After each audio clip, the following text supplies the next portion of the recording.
All right, we are live, son. Ladies and gentlemen, to the one, the only Story Forge podcast, the greatest storytelling podcast, this world, in this universe. Shit, no, scratch that. In all the universes across time, space, whichever existed, Story Forge podcast with two of your best-selling, amazing authors, Dominique Mondesir and Gabriel Rathweg. We do the impossible. We tell stories on the fly online. We don't even know today what story we're going to tell, but it's Christmas, so something Christmas themed. But apart from that, how are you, my friend? How are you? I am doing phenomenal, man. Merry Christmas. Merry Christmas, sir. Merry Christmas, people. Happy Kwanzaa, happy Festivus for the rest of us, and all that other things that y'all people have out there. But yeah, man, I'm doing great, dude. It's December 23rd. My book drops tomorrow, Warrior Academy Redux. So I'm a little bit amazing. Thank you. Bring that shit up so everyone can see. Bring that shit up so everyone can see. You know, one day when this podcast kicks off and everybody loves it, because everybody's gonna love it, that hears it, we're gonna have a guy that's like our Jamie or our whoever they may be, our Jamie, the girl, whatever you want to say. It's weird that Jamie has become like a thing. Like everyone wants a Jamie. That's just in pop culture, just amazing. But yeah, we need our own Jamie or Jamie. I'm thinking sometime this coming year we'll have a Jamie. Work at me Redux, book 1. There we go. Yeah, baby. Let me link it in the chat. Link that shit in the chat. Yeah, dude, it's just been a good few days after this book came out, or I finished and submitted the book. Okay. I took some time off and chilled out and didn't write and just did some me times. You know. So interesting. Sorry to cut you off. Interesting question. How after you finish a book, how much time do you normally take off? Well, sir, the funny thing is, I used to take off like a month or 2 or 3 or 4. I'd finish the book and be like, oh, I'm going to chill out for like 4 months, recuperate, enjoy the fruits of my labor, just work on me and chill out. And then that slowly became 3 months, 2 months, 1 month. And now it's like a week or 2 days. 2 days. I always do something. Okay, I have some like rituals and traditions that I formulated for myself that like I've come up with over the years. I mean, in another year and a half, it'll be 10 years I've been a writer. Yeah. 2 years. Oh wow, Jesus, another year. But I always take at least a weekend off, and my wife and I go celebrate and do like a nice dinner or do something, celebrate the release of the book or, just do some stuff for us. And then I break my office down and reset it and clean it from top to bottom. It's like a visual representation of my mind, like reorganizing and resetting. So like I move all my desks around, I take all my stuff, move it over, clean it off from top to bottom, and then like set it up in a new way. Like I never ever put it back the same. So like, that is like, so ADHD, but it's so you. What do you have? So like, why is that ADHD?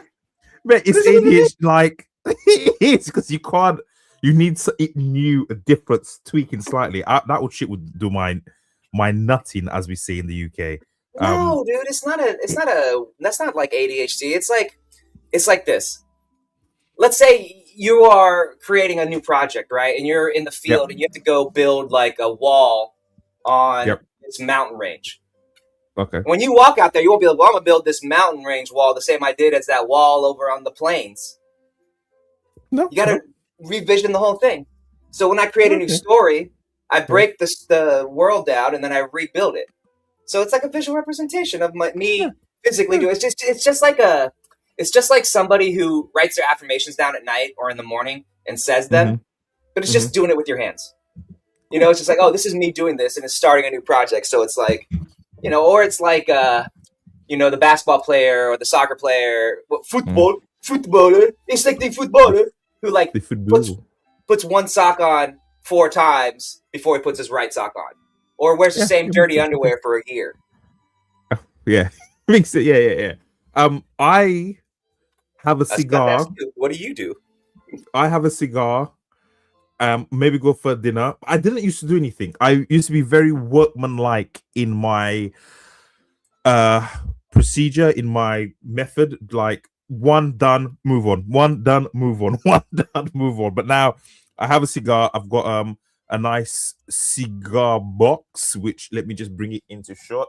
It's heavy as all fuck. So yeah, so nice Oh, cigar show me one of box. those cigars, bro. Show me one of those stogies. There you go. Can you see that? Yeah, Yeah, yeah, yeah. Of course, Don filled puts a with big brown long tube in his mouth to celebrate. filled with There it is. cigars. We back, son. Let's go. We back. So yeah, so I do that. And that's about it really. Yeah, that is about it. And when did you start doing that?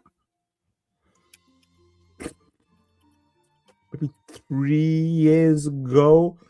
But I didn't always used to do it religiously. It was just the thing of when I remembered. But now I've done it for the last 2 books, maybe 3 books. Yeah, which is crazy. But the last 2 books I finished, one was in Denver Airport. That's when you finished it? At the When I airport? finished book. Yeah, that was when I finished book 2 of Junkyard, not Junk, Destroyer of Gods. That was book 2. I finished that in the airport. And then Echoes of a Lone Wolf, I finished that in the hospital. Yeah. Bro. I finished books. I very rarely finish books in this office you see behind me. Maybe this book, the last Destroyer of Gods, will be, but I've finished books in cars. I love hotels. Like the first stories you told me. I'm sorry, I'm interrupting you, but like when you're like, yeah, I was sitting in my car with no heater, my fingers were freezing, and I was writing in a pad to finish this book, and I was like, bro, go inside the house. Go inside the house, dude. I never, just because I always, I whenever I get like 5 to 10 minutes, I will write. If I'm waiting for something in a car, for something to happen. So yeah, very rarely do I finish it in one place. Interested to see why I finished this book, but yeah, congrats on getting the book out. The book will be coming out tomorrow. Yeah, tomorrow, Christmas Eve. Amazing. Which is serendipitous because that's when I did the first time was Christmas Eve. So I'm like, woohoo! Yeah, be amazing, bro. It's crazy to me. Like, I guess crazy is the wrong word, but I'm very impressed, and I think it's very admirable, and it's one of the reasons I respect you. Okay.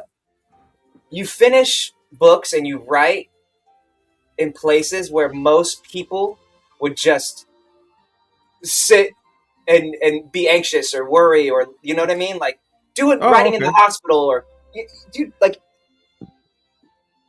you actually do the thing that people say they're going to do. Like, whenever I find time, I write, because people don't know you have a full-time job.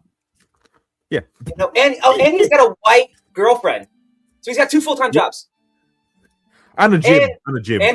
So 3 full-time jobs. Yeah. So wherever you have a minute, you like have to put it in there, and like, this is very admirable, man. You know, I'm impressed. Who everyone who's watching, you might not like his writing, or you might not like his stories, but Brandon Sanderson does a university lectures for free online. You might not like him, but he does know what he's talking about regards to craft, and he does university lectures that you can watch for free. And one thing that he said is when he was coming up, and all the authors that he knew who were successful, professional, they always used to write when they had some sort of time. So obviously, when you're coming up, you don't have this is not, you're not full time. Like, the amount of authors in the world who are full time is probably 0.1, if that. Dude, I make this point all the time. We're in the top 15% of authors, top 5 to 10% of authors in the world. Like that, like the world. But now, just even extrapolate that and break that down with authors who just make, like you, just make your living from words. Yep. That's even fucking lower. Like, they don't have courses or not on the circuit selling non-fiction bullshit. It's just fiction. Like, that is minuscule. And then he was saying, like, the authors who he was sort of coming up, they used to write wherever they could. Like, Stephen King wrote in his laundromat. When he had his job, this other woman he knew was a Uber driver, was right in between picking up clients, whatever. And he was like, when you're coming up, you don't have the luxury of being full time, so you got to write wherever you fucking can. And that's just always stuck with me. So that's why I do that. But yeah, I always sometimes forget how, because I mean I'm around authors, so it feels like everyone is writing, but it's a very very small group, almost like comedians. Like how many comedians make money from just telling jokes on stage? It's a very small group of people. Very small. Yeah, it's very small. It's like professional basketball players or professional soccer players or professional public speakers. Like there's just almost any job where you're self-employed is pretty much a small group of people. And now I'm not talking about like, delivery driver or restaurant, which are great. There's lots of great jobs which are self-employed, but I'm just saying like for the creative fields, it's not a lot of people. It's hard. Yeah. It's hard to make sometimes I when I'm smoking a cigar, I'm thinking about the world and having the black man thinking time, as I call it.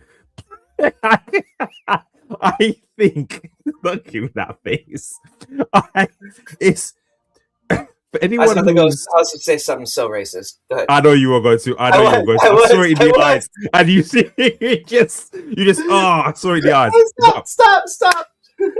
I think, but I think about people pay for the stuff that comes out of our brains. Like, it's mind blowing, bro. People give me thousands of dollars to make shit up for a living. It's the most amazing job in the world. It's mind blowing. It's like nothing I give them makes me feel bad. Like I'm not a pundit on the radio or the TV or the news or some grifter selling something. I tell a story, and people judge it, and if they want to pay for it, they give me money. And there's no guilt. It's zero guilt. It's a wild thing, man. Like it's amazing. It's like you've got to be a risk-taking motherfucker to like think, you know what? The ideas in my head are gonna make me money, and I'm gonna pay and support my family from that. Like, I don't know. I don't think like that. I think like, oh, I'm just gonna do this. And no. But I understand. I'm coming from it from the other way where people are like, I understand why people wouldn't want to do it, or there's always an excuse. But I just love that thrill of man. I have a character. I'm writing a scene right now, where a bunch of goblin-esque creatures, their magic power is farting flames out of their ass. Like, what the fuck? What the fuck?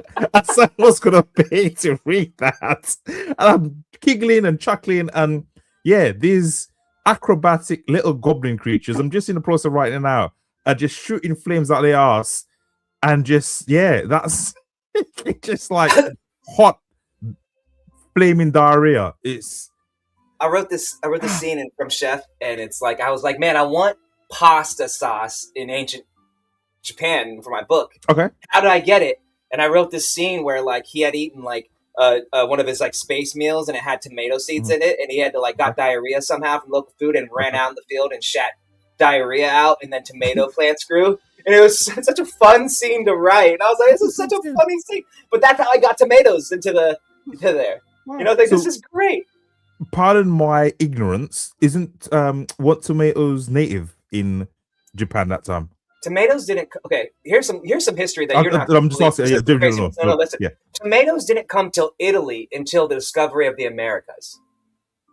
Oh wow! Italy didn't have pasta sauce, tomato sauce until the 1600s. Late 1500s, early 1600s. They came from America. Corn, maize, all came from America. There's a lot of stuff in the world. Nowhere else. No. Wow. Yeah, not in China, not in East Asia. Yeah, dude. So there's a lot of shit that didn't get populated that we think of as like European or Asian that came after the discovery of the Americas.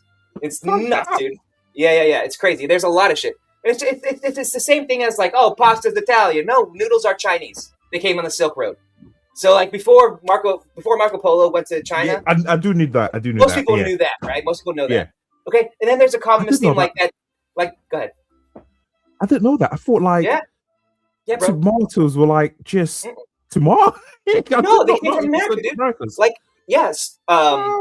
a lot of things, and then like That's it's kind of fucking there's all nuts. these little things about history people don't realize, like that douchebag kid who plays Spider-Man, right? There's this thing on the internet.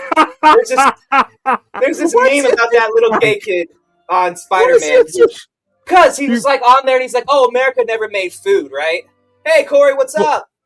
You mean Tom Holland? Is it Tom Holland? Kid. That little dumb kid.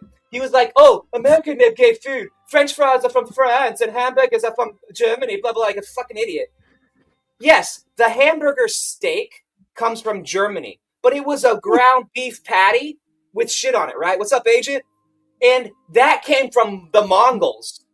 The Mongols brought that to Poland when they came to conquest Europe, and that got transferred into Germany. So, like, people say shit because they're retarded, and they think they know what they're talking about. But then Americans invented the hamburger. They took the burger steak, put it on bread, put things on it, and that's where the hamburger comes from. Like pizza. Pizza's not Italian. The bread with shit on it, that comes from northern Italy, in between Germany, that area. Oh, wow. Yes, dude. So like, even the Europeans who are like, oh, we know all this shit. Y'all don't know shit about fuck. So where did actually not? Because I'm gonna ask, because I know you know food, so I'm gonna ask those questions. But this is not a food podcast. But I do love food, so I didn't know pizza didn't come from. Let's go. Didn't know pizza didn't come from Italy. That's there's a lot of things that are we consider like from places. They're not from places. Like American barbecue from Texas comes from the Germans. Like Germans brought that. Like there's a lot of things that come and they come from other places. Like, but it's so cool. The history of food is cool. The history of food is like the history of the conquest of the world, back and forth and stuff. Like it's crazy. It's so crazy. Wow. I did not know. That whole riff though was to clip this so I can be like, fuck you, Tom Holland. Tom, you seem like a cool dude. I will say, you seem like a cool dude. I do enjoy your Spider-Man. One thing I will say, when you were dancing with those fishnet stockings and tights, that was a bit too far for me. But everyone, each their own. Do you, my brother? I was going to say something else. Do you? I don't know if you're going to call the brother a sister or they, them, him, her, she's. Do you? I hope you're all good. Actually, what is your favorite Spider-Man? Dude, what is? I know Tobey you want to say. I know you want to say Tobey Maguire. But only because the first one, first Spider-Man, because it was so cool. Like Tobey Maguire and like the one where he does like the weird dance thing with Venom. I was like, that's number 3. Yeah. You know who I liked?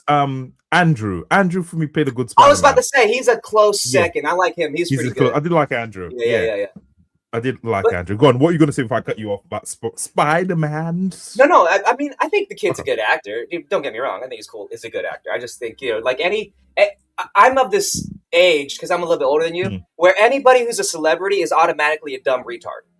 So, like, if you're famous for being an actor or something, a singer, you're not a smart person. Now, granted, there are some who are really, really smart, but the majority aren't smart. Listen, Hollywood actors, I love you all. One day, I hope my books get turned into films. I hope my books are made with AI characters. No, Gabe, fix your hot garbage. Yes. I don't. Except for like Guy Ritchie shout me out. I want you to direct one of my films. He's a director.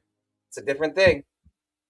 Guy Ritchie's actually a solid dude. He's a brilliant dude. He's a brilliant dude. Brilliant. Guy Ritchie and Tom, the guy who plays Venom. Tom Hardy. Yeah, I met him. I was doing a jiu-jitsu competition, and he was also doing a jiu-jitsu competition. And it was cool because in jiu-jitsu, because it's this niche sport anyway. No one was bugging him because obviously he was preparing for his match. It was a cool guy. He was just on the mats with us, no bodyguard, rolling around, warming up. Did you whoop his ass? Pardon? Did you whoop his ass?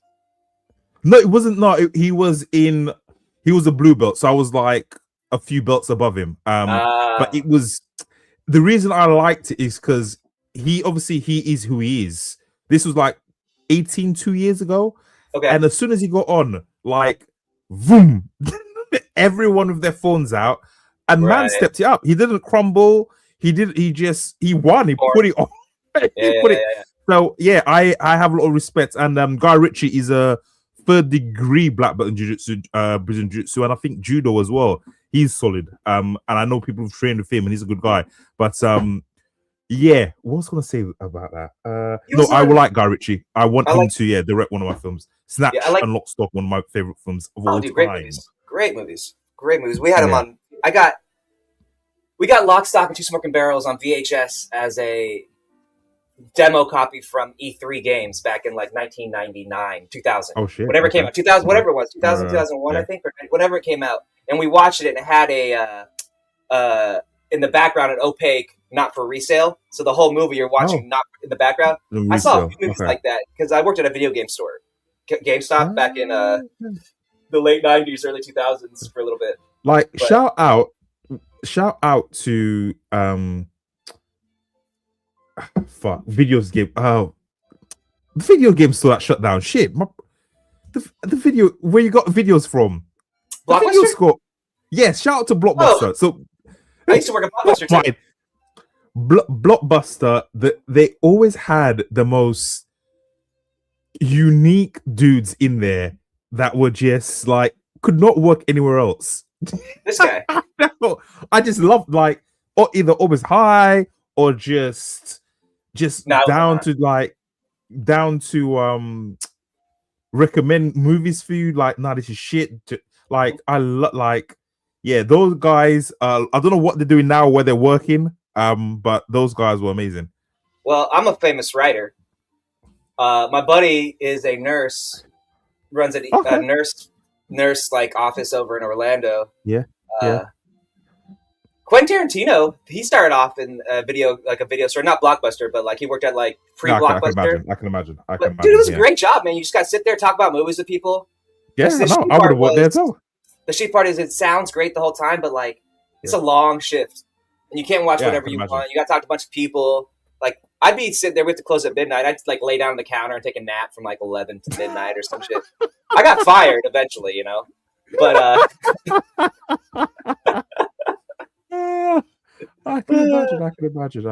All right. Yeah, man. What story do you want to do today? How about Whoa. How about we choose a story based on your suggestions, sir? Because usually I'm throwing them out there. And it's let's do John Wick Santa Claus remix. Okay. So instead of like Santa Claus has a wish list, but it's a kill list, and he is Santa Claus, but it's an alternative reality where Santa Claus delivers the presents. Oh shit! Okay, I got this. I think I know. Got this. All right, let's. All right, I feel what you're doing. Okay. Yeah. Right, you ready? I'm gonna turn the music up a little bit. Yeah. And for anyone watching, there is a movie like this. It's not called Bad Santa. It's called something else, where Santa Claus kills a bunch of people. It's called Santa Claus. Is it? It's with the guy from Stranger Things, the police officer from Stranger Things, whatever his name is. Is it this one? Or I can't see. You're in the way. We're in the way. I can't see. This is a different one. This is like a. No, not that one. No. Oh, okay. Types Stranger Things. Yes, that's the one. Holiday Fear. Is it Holiday Fear? No, short. Hold on. Here, I'll do Stranger Things. Yeah, Stranger Things. Santa Claus. Violent. Okay. Yeah. Violent. That's the one. Violent Night. Violent Night. Yeah. It was not too bad. But yeah. I think I think I've seen something about this. He kills a bunch of people as Santa Claus. Mm-hmm. Because he is Santa Claus. Okay, I could do this. We could do this. All right, let's do it. Let's do it. All right. All right, you ready? Santa Claus mixed with John Wick. Go on. Oh, you, my brother. Oh, okay. I'm starting. All right. Here we go. I can start. Cue up the music. Can I hear that? All right, let's go. Welcome to episode 31 of the Storyforge podcast. Merry Christmas, you filthy fucking animals. With your hosts, Dominique, Mondesir, and Gabriel Rathweg.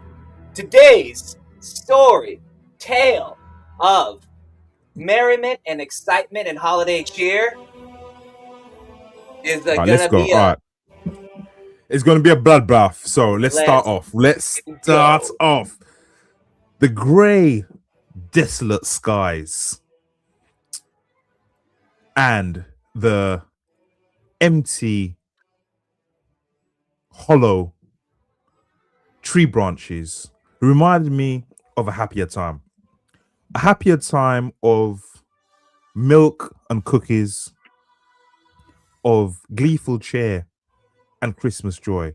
But tonight, the next 24 hours, there would be no joy.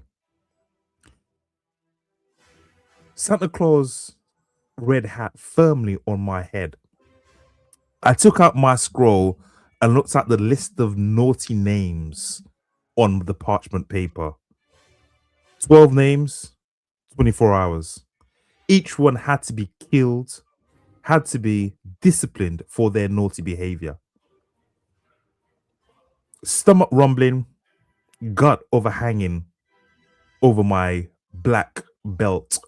I looked at the first name on the list, a Peter Jones.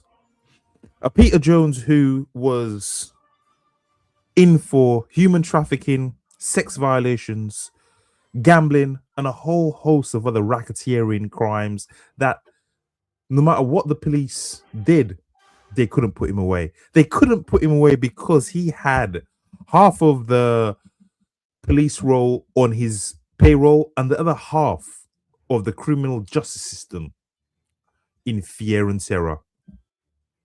He had killed 2 supreme judges. He had butchered another one's family while they watched tied up. And the last one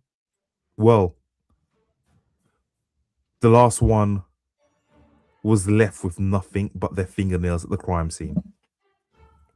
Checking my big red bag for my tools. Gun, check. Silencer, check. Hatchet, check. Knuckle duster, check. Shotgun, check. Shovel, check. Alcohol, check. Sweets, double check. Pulling my hat down as the storm came in and the first flurries of snow descended on my shoulders, I bent down, tightened up the laces on my black boots, and headed north towards the club, the Pussycat's Delight, where I would find Peter Jones, my first target for the night. I sat atop the water tower with a clear line of sight of the entire little shitty town where my target was currently working. I love Christmas. It was the best time of the year. Not only were all the people I met in great moods, they paid me a whole fuck ton of money to kill people, which was my favorite pastime. And the fact that I got to do it at the supposedly happiest time of the year was just icing on the cake. I checked my scope again for the 4th time as a light dusting of snow had started to fall. Again, I was sighted incorrectly. The Pussycat? Yep. The Pussycat Lounge aka Drug Den Strip Club, run by Peter the Long Jones. Dong Schlong Jones, poured out his 25 cousins as male strippers for a global sex trafficking company that provides men of the ages 18 and under to very, very powerful people. And it was this small, shitty town in bumfuck nowhere, Montana, which just happened to be where 75% of the world's population of billionaires own property. Not gonna name names. That I was waiting to make a cool 50 million big ones. Just thinking of all that money made my dick go hard. There are a few things in this world that turn me on anymore. When you live a life as fast and loose and dangerous as me, Santa Claus, killing people is one of the few that still turns me on.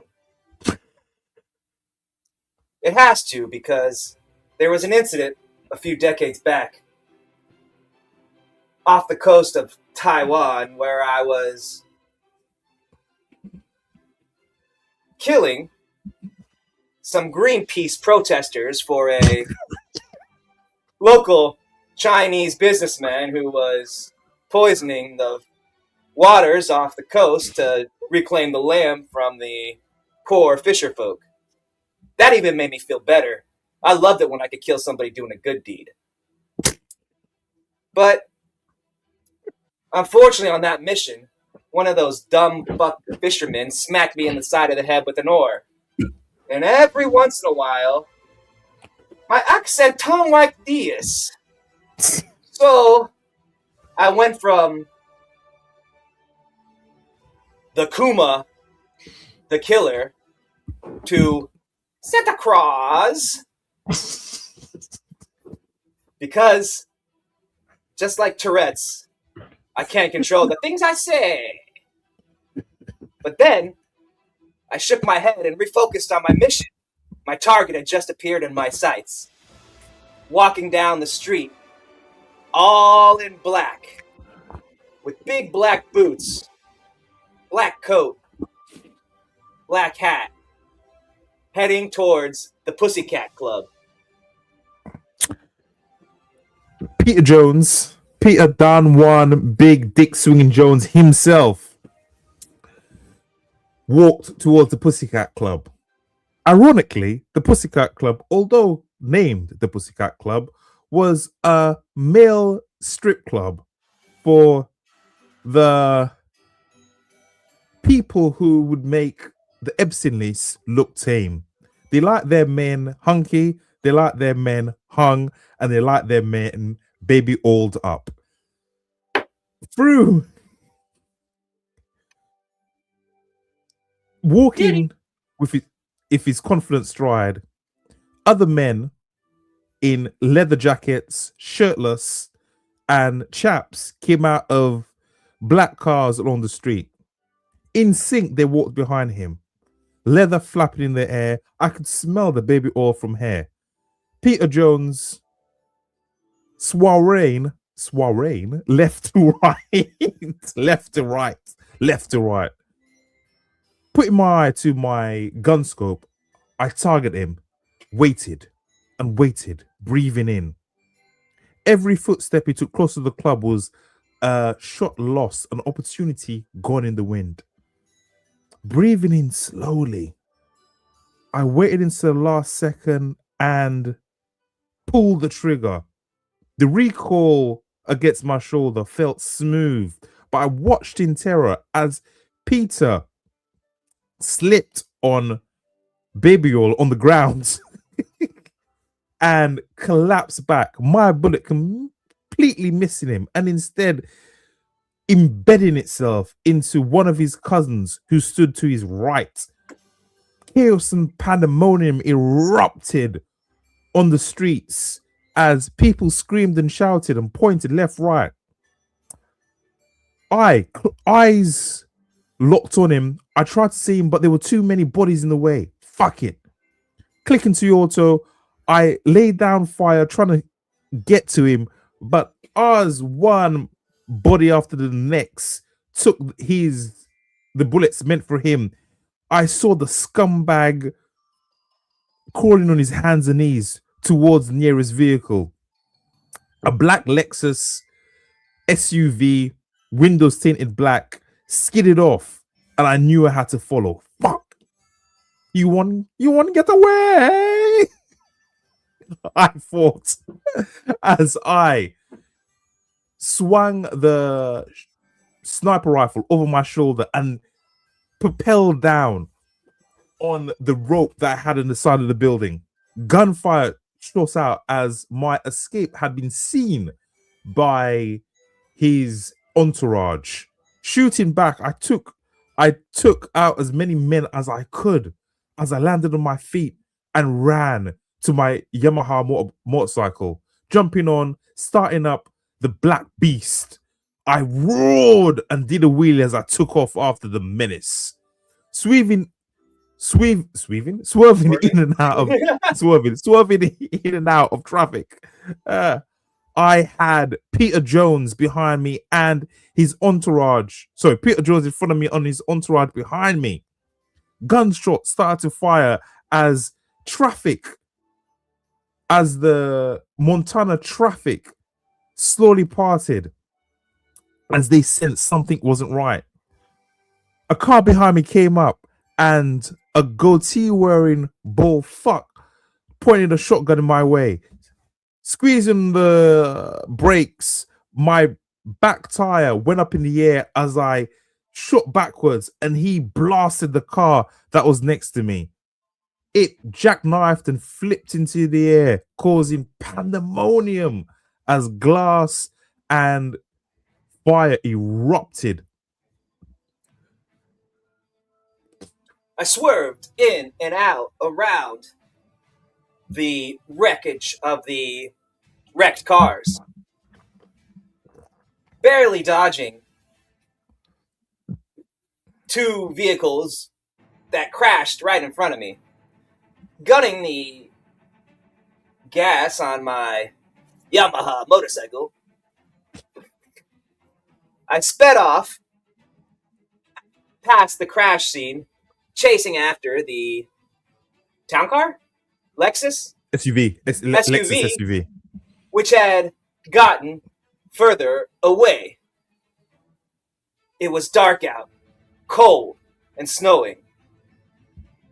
The city lights disappeared behind me in seconds. I gunned the motorcycle as fast as I could go. The icy streets below me causing my bike to wobble every other second. But still, I kept the accelerator to the max. 75, 85, 95, 100 miles an hour. I sped through the icy, treacherous road. The Lexus SUV coming closer and closer by the second. 10 seconds, 1,000 yards. 5 seconds, 500 yards. 2 seconds, 100 yards away. I gunned the accelerator one last time, shot up to 120 miles an hour, closed the last 100 yards, and the back trunk of the Lexus popped open, and a hail of gunfire exploded into the night. Bullets ripping into the ground below me and pinging into my motorcycle. The rapid hail of bullets ripped into the front tire of my bike, causing it to seize. My front tire locked, The bike flipped up into the air, shooting me forward. And I got out two of my pistols as I shot forward towards the open back. Bang, bang, bang, bang. The first two shots missed, the others didn't, as they both hit my assailants between the eyes as I tumbled in a row and came into the back seats. John Big Swinging Johnson, Peter Jones, sorry, Big Swinging Johnson. Peter Schlong Dong Jones. Dong Jones stared at me in panic. He tried to fire, but I grabbed his gun and punched him in the mouth as we tussled back and forth. The driver swerved in and out of traffic, trying his best to dissuade us, to help. I elbowed the driver in the jaw, settling him down as me and Peter shuffled back and forth. Looking for any advantage I could get, I saw his tie, silk black. No, shit, he wasn't wearing a tie, was he? Somehow, Peter, shirtless and wearing only a pair of leather pants, had gotten the tie wrapped around his neck. I yanked hard on the silk accessory, causing the sex trafficking bastard to gag. As I was choking him, I saw that this dirty fucker was getting erect. Below me, as Peter tussled, Peter Long Dong Schlong. Holy shit, I screamed, and he began to chuckle maniacally. They don't call me Long Dong Schlong for nothing. And before, he was wrestling to get away. Now, he grabbed me and pulled me close, putting me into all these gay-ass Brazilian jiu-jitsu moves. It's Diddy time! Hands twirled and spun me as the car skidded left and right and tried to stop on the ice. Peter Long Dong Schlong flipped and spun my body. I didn't know you were a BJJ master. Of course I am. I am a master of any sport where you put your fingers into another man's asshole.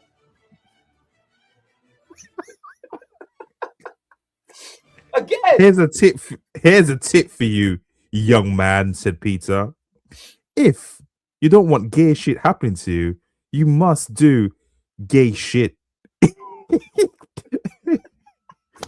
Oh, as Peter wrestled back and forth, I saw that the longer this went on, the more aroused and erect and determined he was. Now I wasn't fighting for my life. I was fighting for my butt cheeks. The car swerved, tipped on its side, and began to skid down the icy road. Peter's hands, which were just centimeters from my bunghole, were shifted as my body weight was thrown in and we were both crashed into the side of the car. My pistol, my Colt 1911 Ronin, tumbled just inches away. I reached out, grabbed it, pointed the barrel up to Peter's temple, which was just behind my own. His lips, inches from my ear and breathing heavily, as his body was pressed hollow to mine and his hands and arms held me in an unbreakable bear hug. I looked back at him, barely able to move my neck. My pistol pointed at his head and said, "Only gay people do gay shit." Bang, bang, bang, bang, bang! The Peter's driver screamed in terror as he fled the scene, leaving me and Peter's corpse behind. Looking down at the once sex trafficker. After we tumbled outside of the car. Oh yeah, looking down at the sex trafficker cam male escort come Diddy partier, I took a picture and sent it to my contact, who gave me a thumbs up and sent the 50 million towards into my bank account. As I sent the message, I said the words I said after every kill. Merry Christmas. Presents are delivered.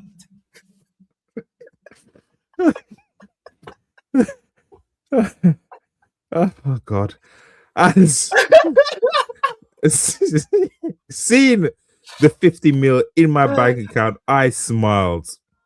There were 10 or 12 more to go. I forgot the number I said. Let's just say 10. 11.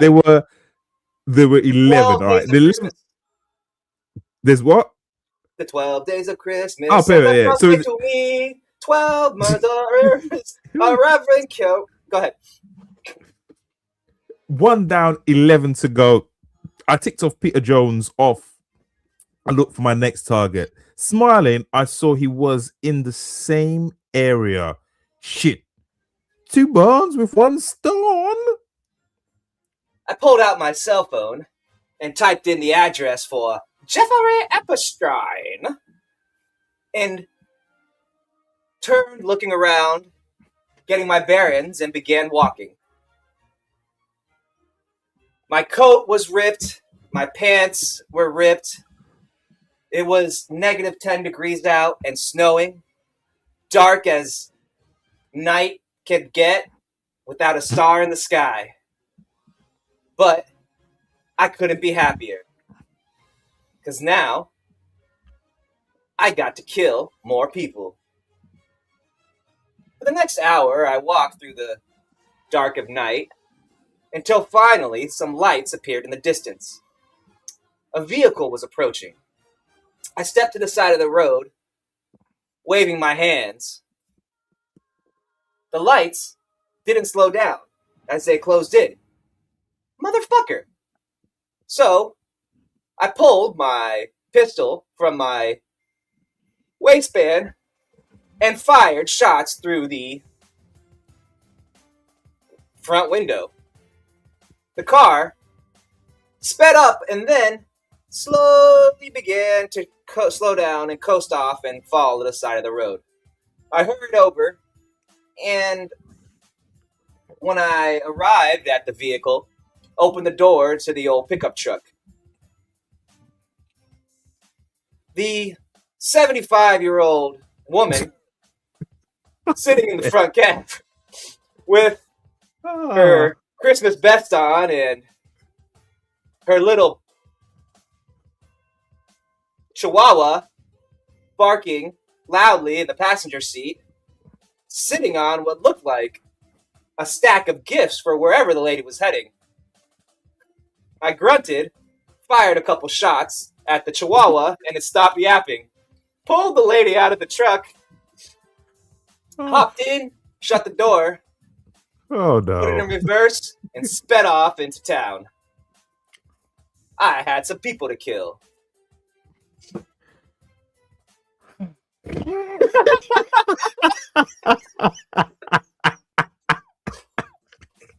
Oh, I just want to say that this character was meant to be like a good John Wick. It's a serial killer. But all right, we're gonna go there. Hey man, I don't write this kind of stuff in my books. Not why speeding in the grandmother's Chevy. I looked at the pictures of the grandchildren on her dashboard and threw them out the window, as well as the presents that she was delivering for the orphanage. They too out the window as we sped down, and I put in the coordinates in the navigation system for, what was it, Epstein? Yeah. For good old Epstein. He was, I saw, donating his time in the local mall as a Santa Claus, having children sit on his lap. No doubt was his favorite pastime for Christmas. Pulling up into the mega mall, I saw lights and happy faces that turned my stomach. Didn't they know Christmas was just a commercialized invention by Coca-Cola? Closing the door, I made my way into the mall until I saw Epstein himself. Smile on the face, young girl on his lap. He was having her whisper into his ear what she wanted for Christmas as the rosy red cheeks of the fucker was highlighted in merriment and delight. I saw an elevator and went up to the next floor so I can take a better shot at my target. Ding! The elevator doors opened, and I took a deep breath and sighed. Really, guys? Are we going to do this here? In front of me, outside the elevator doors, dozens of suited men in earpieces stood with pistols drawn and pointed. You know, I am Santa Claus. If you all want to do this, we can boom, boom, boom, boom, boom, without waiting for another word. The men outside the elevator started firing their weapons without giving me a chance to do anything, I guess. But luckily for me, I'd anticipated this and dropped to the ground, covering my head. Bullets slammed into my back and side. Thankfully, my bulletproof suit kept the bullets from penetrating, but each successive round felt like somebody slamming my body with a ball-peen hammer. A few seconds later, thankfully, the doors closed and the bullets stopped. I stood up, taking stock of the situation, breathing heavily. I'd been hit twice, right in the places where my suit had gotten ripped from the car. One, not a problem. Flesh wound through my calf. The other, though, I could feel it deep up in my ass. Fuck you now. The bullet had penetrated the outside of my left glute and gotten lodged somewhere in between the taint and inner thigh meat. I could feel the blood coursing down my leg. I'd have to take care of this soon or I'd bleed out. Thankfully, I was prepared for just situation. And, having saved Peter Long Dong Schlong's tie, went down and made a makeshift tourniquet, wrapping it around my bleeding thigh gap. By this time, the elevator doors had opened again, but I was no longer on the fourth floor? First floor? Wherever I was. The ricocheting bullets had, thankfully, hit the basement floor button for me, and no one was in there. I struggled out of the elevator, into the darkness, dark lighting, dark recessed, flashing lighting, something out of a horror movie, and decided to... And decided to take cover. The basement I'd made my way into was filled with the stock from the mall that couldn't be either sold, had to be returned, was faulty, or was just waiting to be put back on the shelves. Hiding behind the first cardboard box I could find, I heard footsteps approaching to the darkness. And then I realized, fuck, cardboard box, this isn't going to stop a bullet. And then I jumped and rolled across the way, grunting and holding in my breath, and got behind a metal box that looked like some old washing machine, hopefully providing me better cover. The blood loss was making me delirious. As I hunkered down, there was one flickering light in the corner, in the far corner of a basement that was a good 400 to 500 feet in length and width. Where is he? Said a guard who sounded like he smoked 50 a day. I don't know, said another one, high pitched. Well, if we don't find the fucker, then we'll be on Epstein's list. And no one wants that. I know. Do you know some of the royal family are also on there? Shh, we don't talk about that here, son. Shh. Boys. Hey, I hear something. As they made their way towards me, I knew I had to do something. They had the numbers and they had the firepower, but I had the element of surprise. Seeing a Barbie doll next to me, I pulled the string behind her back and threw it one way as I fired a bullet at the remaining. I can't say remaining. remaining. Fucking hell. Remaining light. Oh, I know. Bullet shattering the light bulb.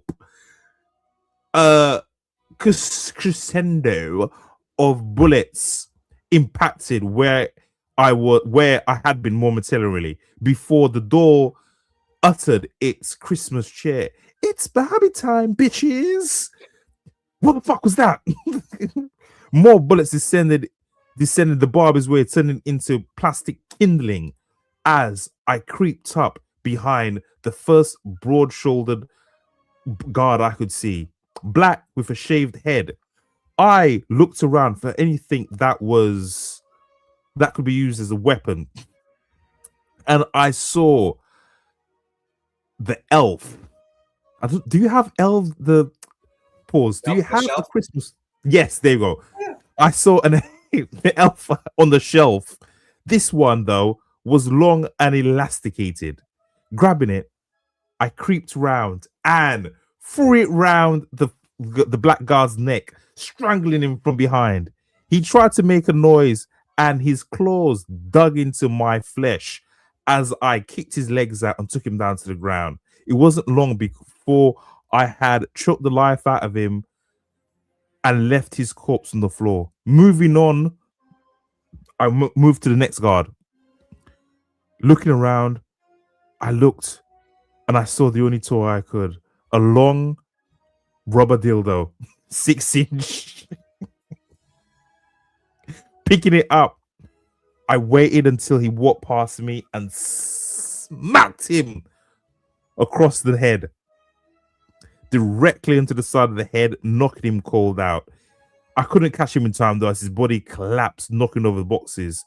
Ducking down, I moved away from the source as their boss said, "Shut up, John, Peter, Paul, where are you guys?" Grabbing what looked to be a Chucky doll, I poked it as it let out a eerie sound and said, "Time for Christmas." What the fuck? Gunfire erupted in the darkness. Flashing light made it seem like a horror hellscape. Darkness, light, darkness, light. The echoing of the bullets and the sound of machine gun fire created chaos. And I used it to my advantage. Rolling and tumbling across the ground, I made my way throughout the dark room, using the flashes of light to get my bearings. Grabbing the giant dildo in one hand and Elf on the shelf. Elf on the shelf in the other, I made it to guard after guard, stabbing them in the anus with the dildo while choking them in the mouth with the shelf and bringing them to the ground. The combination of surprise attack causing them to exhale all the air, and then the elf in the shelf causing them to be unable to breathe in, caused an innate weakness in a man's body that, as a professional assassin, let me manhandle them quite easily. 1, by one, I killed and stalked the guards. The flashing, blasting of the guns getting less and less, until there was only one man left. The leader of the group. And by then, I was out of Elf on the Shelf. I was out of dildos. All I had was my hands. But that was okay. Because I'd snuck around the boss of the group, and I could hear his panic in his breathing. I could see him, barely in the dark room, looking around in fear. And I smiled widely. These were the times I loved. I practically fed on the panic of my prey. I stalked closer and closer, coming up behind him, inch by inch, until I was right behind the leader of the guards. And, with one final movement, grabbed him by the head with both hands, and twisted hard, snapping his neck, dropping him to the ground. Then, turned, left the basement. I had work to do. Pretty anticlimactic, huh? It's kind of anticlimactic. As I exited the basement into the mall proper, bright lights caused me to close my eyes and shade my eyes. I was back inside the first floor. There was Santa Claus, Epstein, sitting there with a little girl on his lap. And who was around him?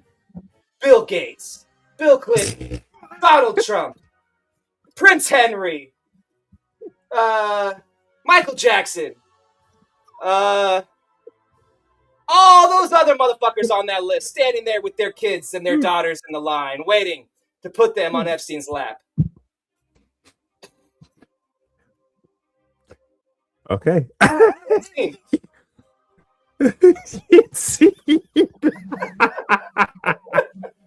We will continue and finish that story. Maybe. We'll see. Maybe we'll see. I want to do. Maybe our next thing should be like, if we can get a proper story, like we did with like the man, like something we can do for a couple of weeks. You know what I mean? You want to do like a legit story? Well, yeah, it's after Christmas, so. Yeah, like a legit story after Christmas, like a legit something we can world build, take our time. The whatchamacallit, like Chatham Arms and stuff.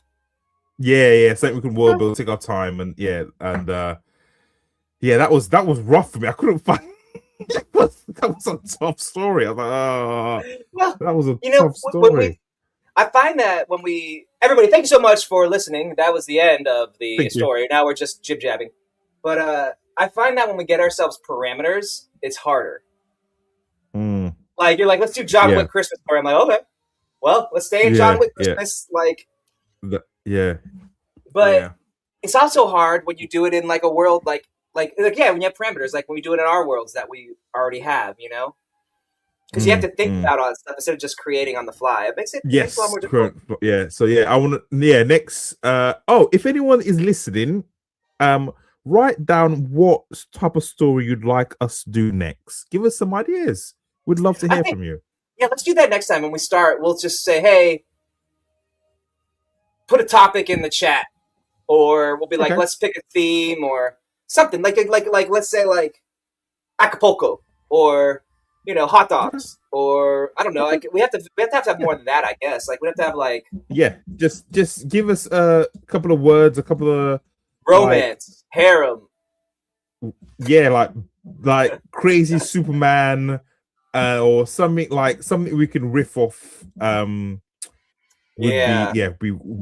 really thankful for. I thought that was fun, man. That was fun. It was hard, but it was fun. Yeah, it wasn't as smooth and as the other ones, but I want to do it. It was just fun. We were talking shit. It was good. That was good, man. Don't talk shit. That was great. That was phenomenal. You were fan-fucking-tastic, bro. But apart from that, thank you for watching. When are we going to do the next one? Shit, it's Christmas soon. I guess next Tuesday. Maybe this weekend. We'll see.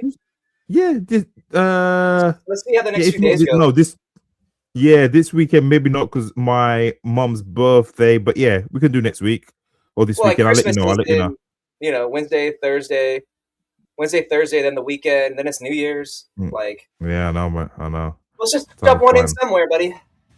Yeah, we will do. We will do. Sounds fine. And you've got to get that second fucking book started. Dude, I gotta start that too. Yeah. What you got, bro? Talk to people. What do you want to tell them?